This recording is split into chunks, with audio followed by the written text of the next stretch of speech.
Hi everybody, I'm back with another video, and today I'm pretty excited about showing you another painting flat on the table demonstration because this is just like something new that I'm sharing what I'm going through as a painter, and I'm just excited about it. I want to share it with everybody because it's, first of all, it's fun and it can be relaxing, and it's not a very threatening style. And you can get such great results. You're going to be so proud of yourself, and it's just going to be a blast. So anyway, I'm happy to be back. I'm going to talk a little bit. I know you've seen my other videos, a lot of you, but I'm just going to talk about why I do the things I do. So first of all, I'm going to paint on this canvas today. It's right behind me. I paint all my canvases either orange or red before I paint. And everybody asks me why, and the reason is it's kind of a mid-value. There's many reasons, but one of the reasons it's a mid-value between like light and very dark. It's right in the middle. So I can just cut in with all my light colors first and my dark colors, and it's right in the middle. So it just lets me see where I'm going right away a lot earlier. If I can't block in my whites if I'm painting directly on a white canvas. Plus the paint, the colors don't pop on white. They kind of soak in and get dull. So that's the reason. So and you can see I don't do a very good job. It's just I just do it with a sponge brush, and pretty much I use a lot of water. You don't want to get too thick with your paint because you're going to lose the tooth of your canvas. I've had a lot of questions since the YouTube has been out there, and somebody wanted to know, canvas gets expensive. I know, and when I started painting in acrylic, I painted on anything I could find. I used a lot of cardboard. You can use watercolor paper. You can use anything. You can use, brown paper bags if you want. You can paint on anything to practice. And when I started off with acrylic, I painted on illustration board and framed everything because I was a watercolorist and I was so used to the mats and the frames that I couldn't get away from that. And then finally when somebody commissioned me, a hospital commissioned me to paint on canvas, I never turned back because I didn't have to frame and I could just pick it up. I could put a wire on the back and carry it and good to go. So that's that. So you really paint on anything. Look for sales at the big box art stores, whatever you need to do, but just keep painting. That's the main thing. This is my palette, and I'm going to show you. I just got it ready this morning. It's beautiful. So, voila. Here we go. Jane, do you have Wow, that? I've got a close-up, yep. You got it?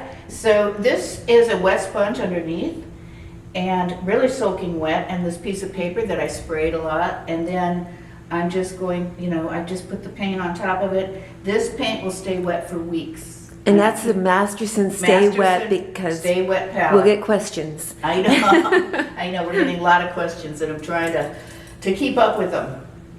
So there's no particular order that you have to put these down, but this is the kind of order I work with. There's probably a better system, but this is what I just did this morning. And we're ready to go. So it looks beautiful now, but let's just wait and see. I'm going to put this down. So I'm going to paint a floral today, a juicy, loose floral. I just got back. I was up north. I was up in North Carolina teaching a workshop at Cheap Joe's, and it was a wonderful experience. And we painted this floral arrangement, and we painted it flat on the table, and we had a blast. So that's what I want to share with you. I got a brand new brush, and I bought this at Cheap Joe's. You can go there to cheapjoes.com and get any materials you want. But it is a Liquitex brush, and it's a 2-inch. I also, for bigger canvases, even bigger canvases than this, they have a 3-inch. So I just thought I'd show it to you, but I'm not going to use it today. All right, so here we go. I'm going to put this down on my table. You got that, Jane? Well, right now I have you and part of the canvas, but when you start painting, it will be all there. Okay, good. Yeah. All right, I'm gonna get my tablet so I use my tablet a lot for my reference pictures because I think there's more depth in a photo taken on a phone or a tablet than, just a hard copy. So I've learned that in the last year, and so that's what I've been doing. A friend just posted this vase of flowers, and I liked it and I saved it. Of course, I asked for her permission if I could paint it. Are we ready? Let's go. We are, yes. Okay, and so I'm just looking at this, and I'm going to wet my brush. It's pretty soaking wet, but not, horribly soaked.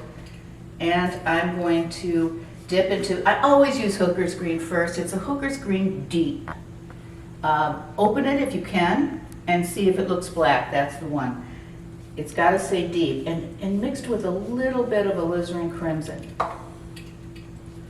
And I'm going to design my floral, and it's going to be, the long way here. So I'm just going to start. It's got a big sunflower right here, so I'm just going to kind of start with my flower.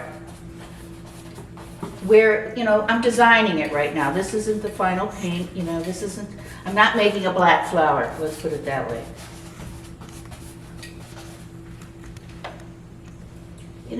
Really, enjoy yourself. It's, we get so nervous that we're gonna mess up. And then I think I found a lot of my students, they judge their work too soon.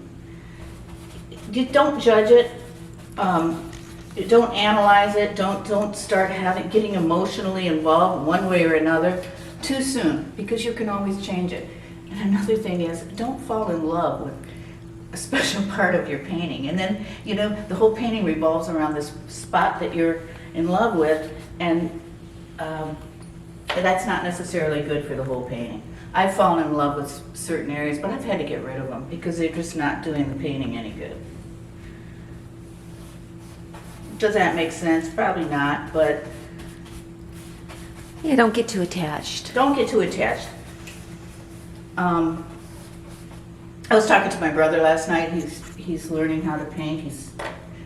And he said, how do you not be attached to your paintings? Well, I'm attached to them maybe while I'm painting them, and usually in the beginning I get pretty excited about them. But once they're painted, I have no problem letting them go. They find a home. I would rather them find a nice home where somebody enjoys them and get excited about the next painting. Somebody asked me what was my favorite painting I've ever done, and I said, I haven't done it yet. So, do you see how I'm just designing this from the side? That's going to be vertical, right? When Yeah. you're done? Okay. I'm going to turn this just a little bit, Okay. like this. I know you guys are looking at it upside down, I'm sorry, but maybe that's something Jane and I will think about in the future. Is that all right, Jane? You think? It's fine.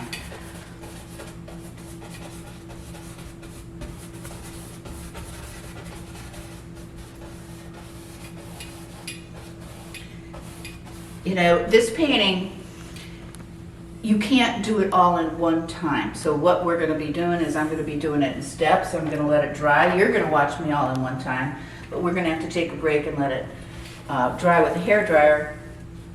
So maybe Jane and I will figure out another angle.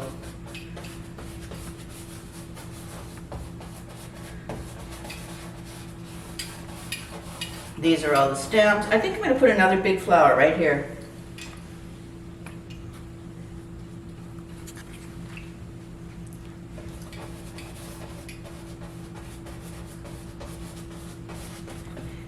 And another question I get from people is, how do you decide what to paint? I want to paint, but I get these blocks where I don't get inspired and I don't know what to paint.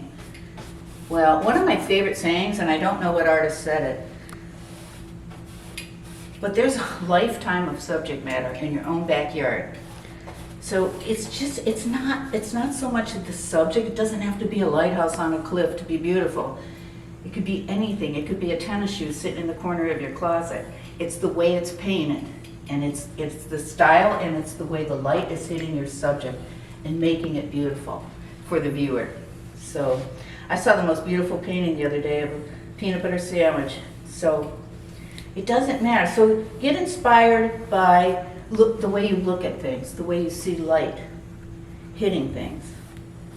And this is just kind of my little vase going off the bottom. So there's my bouquet.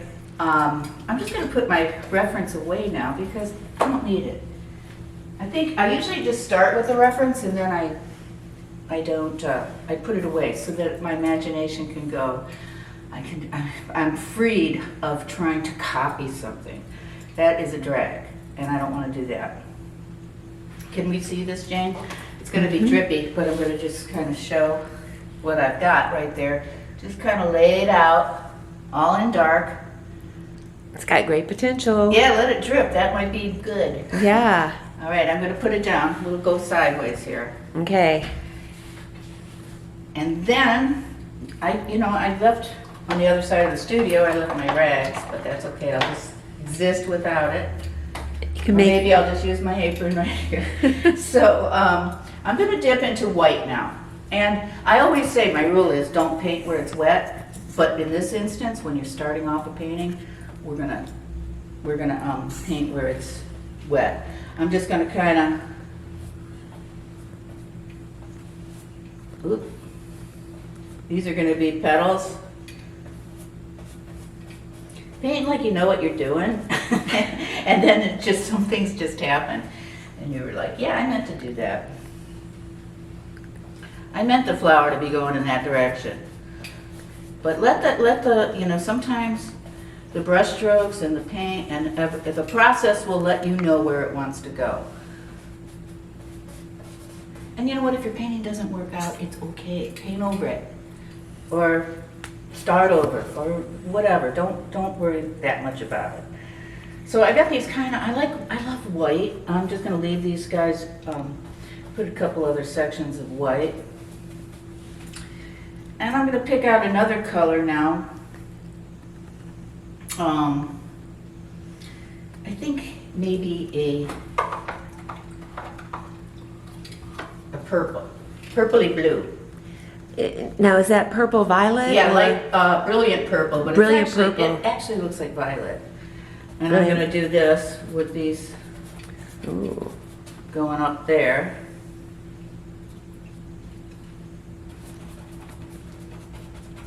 I don't like to go all over the place with color because then it's like, look at me, look at me, look at me. And I want it to be kind of held together a little better, so.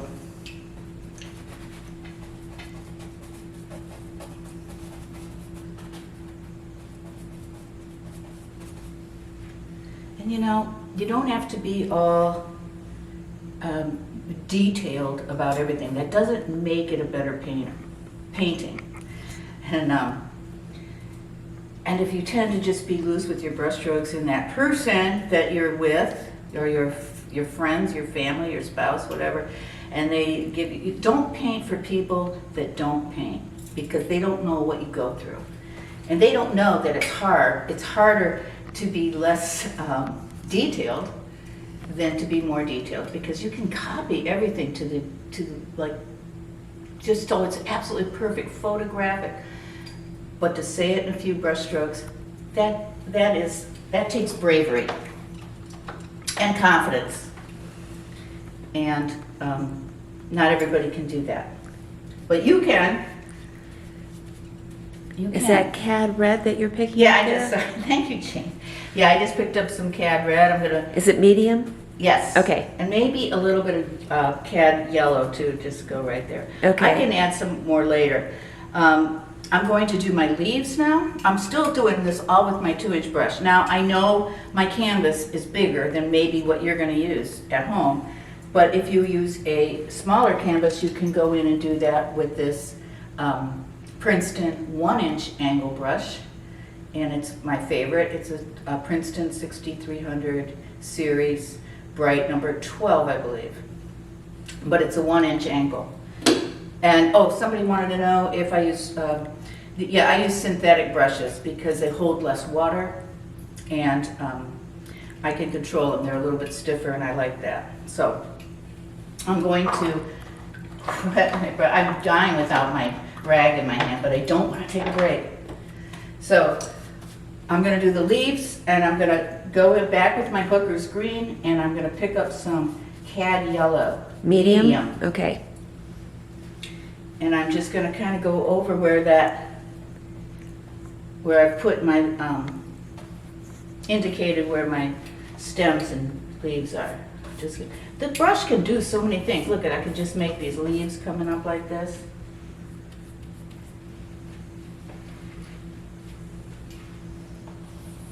You know, it just takes practice.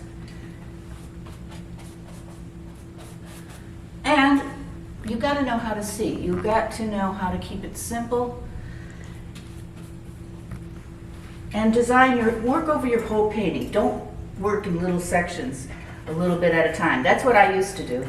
I used to think, if I can master one little section, then it's going to give my whole painting good juju, and the rest of the painting will just follow suit. And that's not how it's done. Not if you want to stand across a room and love a painting from across the room. And that's where people are supposed to you know, enjoy your work. It's, you know. Do you see it coming together?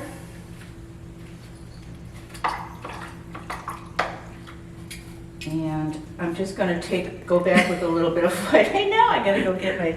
Your rag. I'm going to just show you, this is the vase. I'm just going back with some white. I'm going to break up my line a little bit. This is the water line that the water, you know, the stems are going into. And I'm gonna hold it up, I'm gonna put it up, and I'm gonna take a break because I gotta go look for some paint rags. And the next thing I'm gonna do, and it might not be, it can still be while the paint is wet, which I want it to be, so this will be 2 seconds. But I'm gonna hold it up.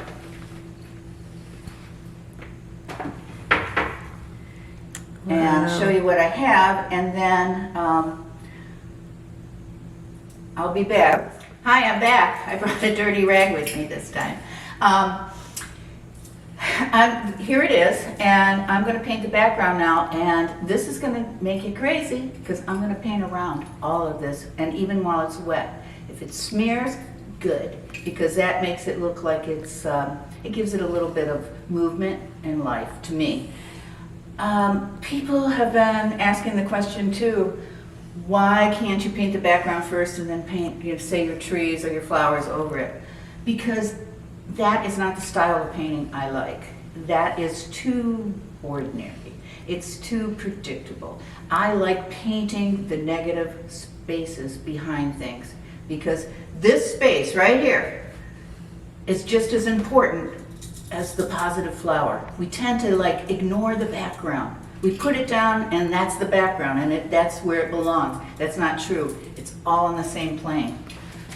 So here we go, Jane. Can you get this? Yes. Woo. I should have cleaned my water too, but I didn't. Anyway, I'm going to use a combination. Now, I don't mix puddles of color. If my background is like changes, goes from different, you know, I don't know, picks up different blues or whatever, that's good. It doesn't have to be consistent. So I'm going to dip into, you're dripping on my canvas. I'm going to dip a glob into light blue, light blue violet, brilliant purple, this is all on there, and then a little bit of Naples yellow. Ooh. All of that is on there. And now I'm going to just, notice that the white is soaking into my flowers, but that's okay because I'm going to pop it out later. This is just my background. With these big flat brushes, you can use the point of your brush. Just because it's a flat brush doesn't mean you can go to the hardware store and get a house painting brush. You can't because they don't have a very sharp edge and you won't be able to handle your edges. And I've heard that comment too, and that's like, don't make it harder for yourself. I love to put my backgrounds in with sponge brushes, and that's it. And then I don't even use my palette for the red. I just put it on a paper plate. And I'll do like 4 or 5 canvases at a time, painting it red so they're ready to go. And also I paint a couple of paintings at the same time so that I don't fall in love and I don't dwell on one painting and overwork it. I think that's a major problem for a lot of artists, right? That's why a lot of people are watching. They want to loosen up because they keep overworking. If you're going to overwork something, let it dry for a couple of days and look at it for a couple of days before you go in and make changes. Now, I'm not saying I'm perfect, because there's sometimes where I just can't let it go. I can't, especially if I'm doing a face and it's just getting worse and worse and worse. I can't let it go. And then it just really gets awful.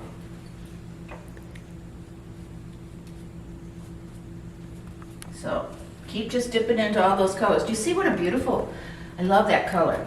I'm just cutting in behind my flower, just quickly. I'm recreating line.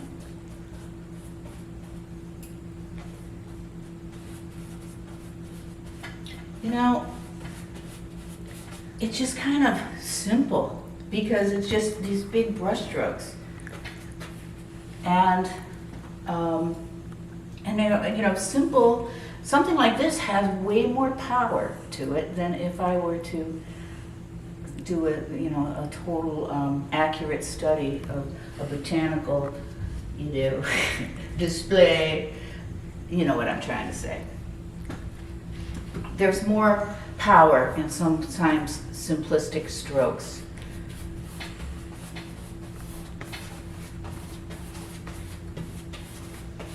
And don't forget, if you like this video,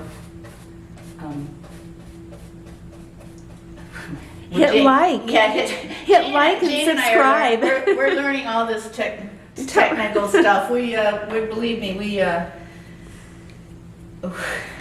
this is all new to us too. A lot of you are having trouble sometimes ordering the thing online. Well, it's hard for us too because we're just learning. But yeah, hit like and subscribe. And subscribe, yes. And it's so fun because I'm hearing from people all over the world, and that's exciting for me. And artists, we're all the same, no matter where we live. We all think alike. We all look at things the same, hopefully. But I really think being an artist, it's not so much your skill with the brush in your hand, it's your skill in how you see things. And how you see the light, and how you see beauty in the most simplistic thing. Now look at this, I'm going to show you this. I'm just done in 2 seconds. And you're still using the same color palette? Yep. Okay. Sometimes it picks up a little bit more Naples yellow, but I like the changes that go on.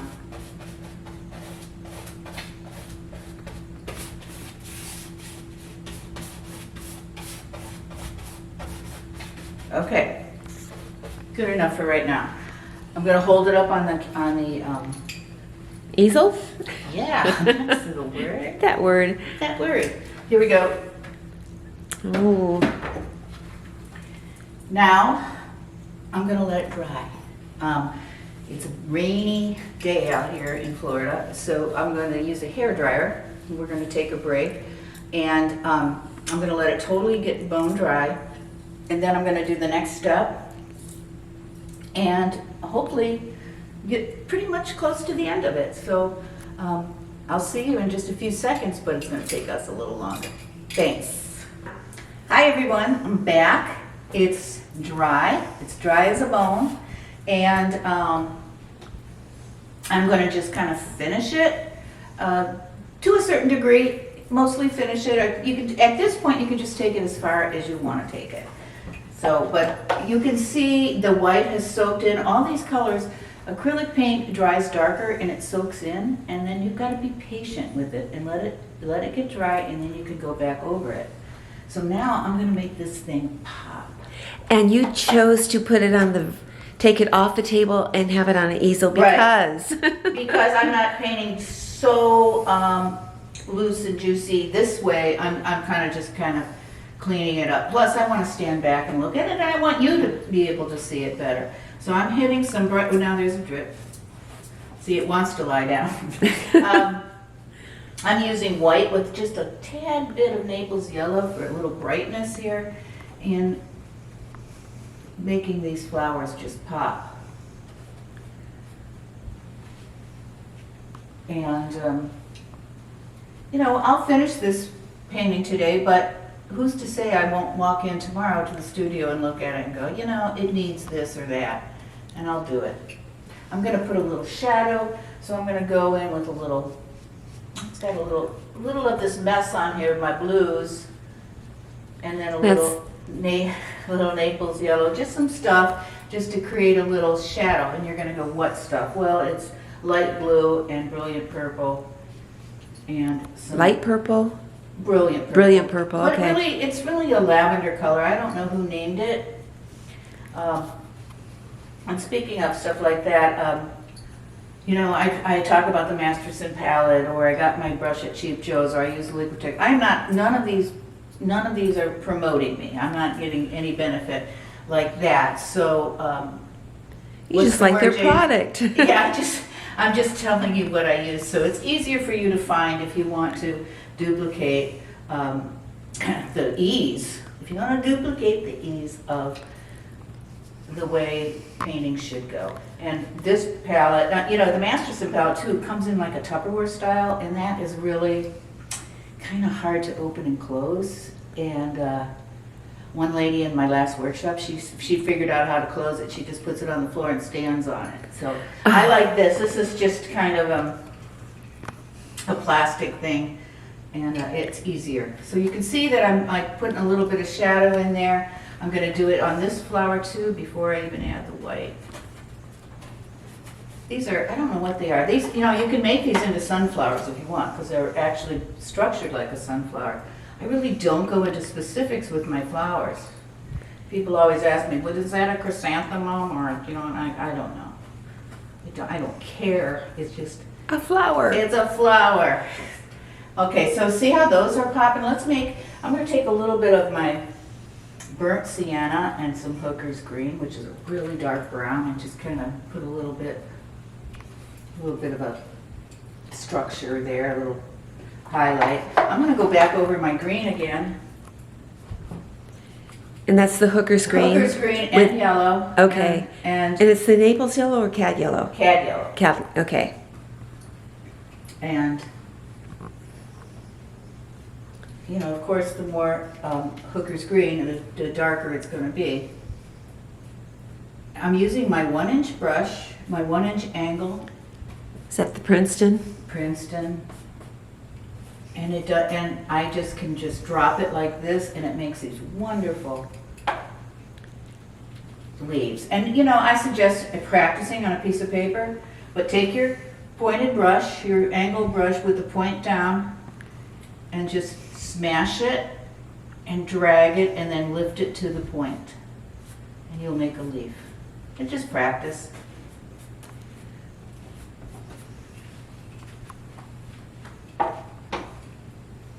So, hopefully this painting will make somebody happy someday.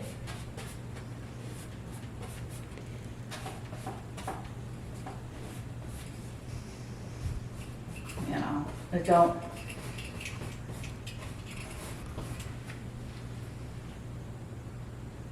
I haven't brought out too much of the red, and I'm okay with that. And then at the very end, I'm going to pull out some more red right now. Just see when you go. Look at that. Look at that. Ah, Wow, it pops it. That's so fun. That is cad red light, I'll tell you, or medium. It's a cad red medium with a little cad orange. Light orange. Oh my God, it's beautiful. It's beautiful. It really made a pop. Oh my goodness, I'm so Wow. happy right now.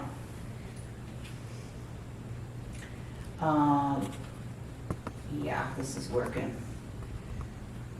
This is definitely working.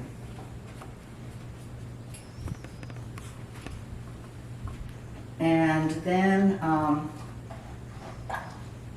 what a beautiful arrangement on a nice spring day, maybe, or summer. Looks more like summer. I'm going to go back with that background color. Light blue, light blue, Violet.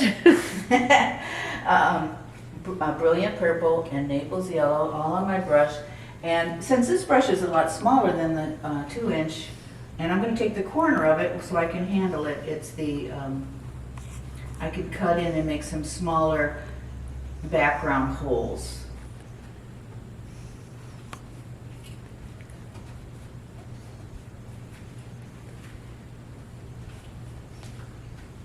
And this is very loose. It's very undefined, but I kind of like it that way. It's even got drips, which I don't know about that. But I'm going to go back in, and then I'm just going to show you how I finish the base, and maybe that'll be it for today. Because I know I know that you all want to grab a piece of cardboard or a canvas or a piece of paint, whatever, and you want to do this. Practice. And that's another question I got. I use a heavy body paint instead of the heavy body, it has better coverage. And this is another thing. I teach workshops a lot. My students never use enough paint. Use plenty of paint. Just put it on there. And I know it's expensive and everything, but it will be so much more, it'll be rewarding if you do use it. So, and when you sell that painting that you haven't let yourself get attached to, you take that money and you buy more paint and more product. And then you can just keep going. I'm going to take some white. And that's titanium white. Yeah. Okay. And always break up your line. If I did this continuously, it wouldn't look good. So I'm just breaking it up, and I'm going to just kind of go down. This is the edge of a vase. I'm painting right through the vase. I paint the background right through the vase. This is water on the top. I'm just going to do a lighter version. I did learn this in a workshop somewhere. I didn't invent this, but it's always looked pretty good, and it works well, and it just allows us to, I don't have to put the bottom of the vase. I don't have to put a table. I'm gonna go do some of the lines real dark. It's just Hooker's green. Right there. A lot of that red's popping through. And of course the stems deflect once they hit, so they don't have to go straight through. They don't have to be the same on each side of your water line. Little science. I'm going to leave some of that red because it's a nice balance for what's going on the top. And I think, as far as showing you how I do this, I think I've said enough. That's all you need to know. And to get you motivated, because motivation is a big part of painting. Inspiration, motivation, courage, bravery. See, I just messed it up, and I don't care because I'll work on that later. So anyway, but I'm just about done. I'm not going to carry it too far, because carrying it too far is going to make it look like I was stressing over it, because I think the viewer can almost tell when the artist has fussed. And just to make it look like it was just kind of, what did some painter tell me? Assertiveness of stroke. And that's what you want to show. Be brave. Even if you're not actually brave, pretend you're brave. And the courage will come. So thank you. Don't forget to hit like and subscribe. Subscribe. Thank you. Oh, we're learning. And what else? If they want to purchase classes. Oh, that's right. Yeah. Yes. Most importantly, we have about 10 classes up on my website, which is janeslivkagallery.com. And you want to go to that and then hit the shop page, like you're buying something, which you would be buying a class, and they're only $25 for an hour-long class. And you can stop the video at any time, so you can paint right along with me and get a couple of your friends together and hang out in the kitchen and do this. It'll be great. It'll be a lot of fun. 10 different lessons, so go to my website and I'll see you in the next video. I don't know what it's going to be, but I'll see you in the next video. Thank you so much.